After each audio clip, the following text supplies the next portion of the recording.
Let's add some, let me add, what are we going to do for the melody? Let's do Diva again. Diva, my love. And let me just draw up something here. I've been listening to a lot of melodic techno and a lot of melodic house and a lot of, you know, I've been hearing so many cool sound design things happen.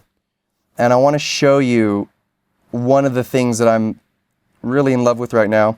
So let's go to, I love this little guy here. It's so squeaky and so like bing, bing, bing.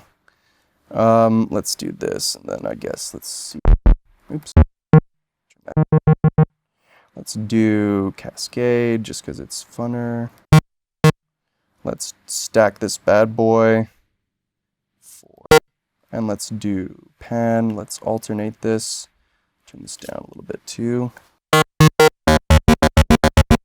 So, the pan modulation on Diva is a lot of fun. There's a lot of different things you can do with it. You could sync it to the voice map here too, and you could use these as triggers for where you want each oscillator to be panning each voice, which is really fun. You can have like a synth in the middle, and then the next note hits stereo, so you have like bam, bam, bam, bam, bam, bam. There's tons of stuff you can do with it. But what I'm going to do for today is just have it alternate so that it goes,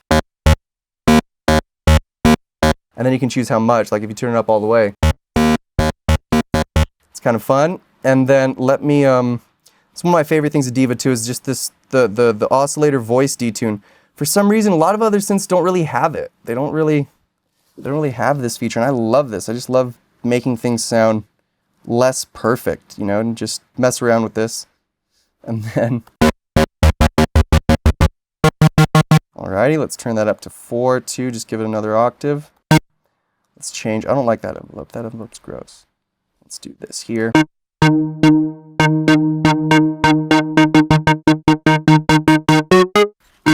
Nice. Nice little delay or play. This here. I wonder what else. Let's change this up a little bit. Maybe add some FM. Yeah.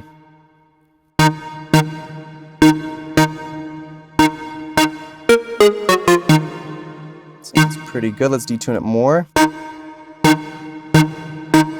Sounds kind of cool. And then so this is kind of a fun trick that I've been learning from I think I learned this from, I think it was Cashin. I just heard him do it. I don't know if this is how he does it. I'm assuming this is how he does it, but you turn the arpeggiator on, turn sync off, leave it at free, and then, oh look, I need to turn on multi-core here, if not. There we go.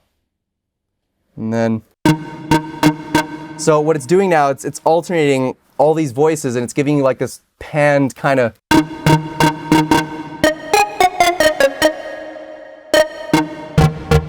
And it's subtle, like the faster you do it, the more subtle it becomes. And it turns into like a saw kind of.